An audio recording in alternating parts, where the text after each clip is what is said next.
One night, Henry and Gordon were alone with James. Although Sir Topham Hatt was beginning to think well of him, whenever a chance came, the other engines would talk of nothing but bootlaces. "Remember when they had to use a bootlace to get you out of trouble, James?" they would tease.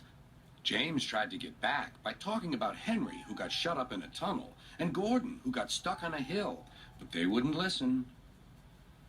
"You talk too much, little James," said Gordon. "A fine, strong engine like me has something to talk about. I'm the only engine who can pull the express. When I'm not there, they need two engines. Think of that.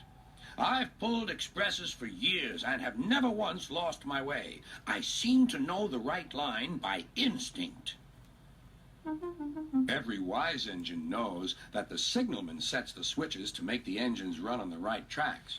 But Gordon was so proud he had forgotten. "Wake up, James," said Gordon next morning. "It's time for the express. What are you doing? Odd jobs? Oh, well, we all have to begin somewhere, don't we? Run along and get my coaches. Don't be late." James went to get Gordon's coaches. They were all shining with new paint. He was careful not to bump them, and they followed him smoothly into the station singing happily, "We're going away! We're going away!" "I wish I were going with you," said James. "I should love to pull the express and go flying along the line." Gordon, with much noise and blowing of steam, got ready to back onto the train.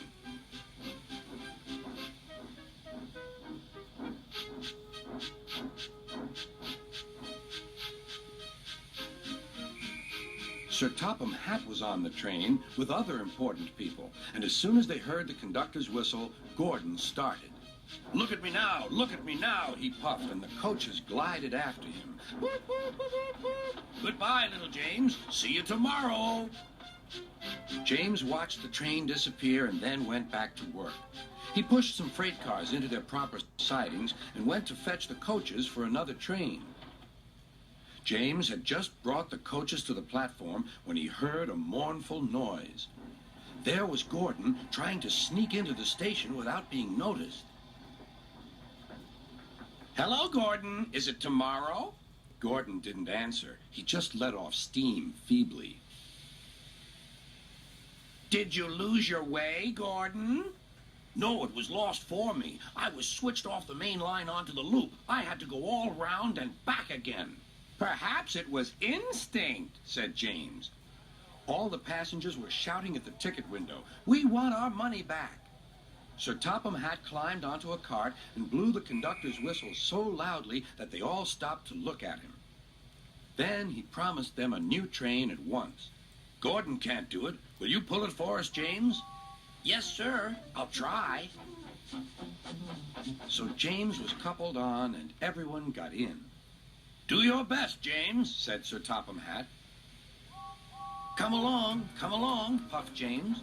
You're pulling us well, sang the coaches. Hurry, hurry, hurry, puffed James.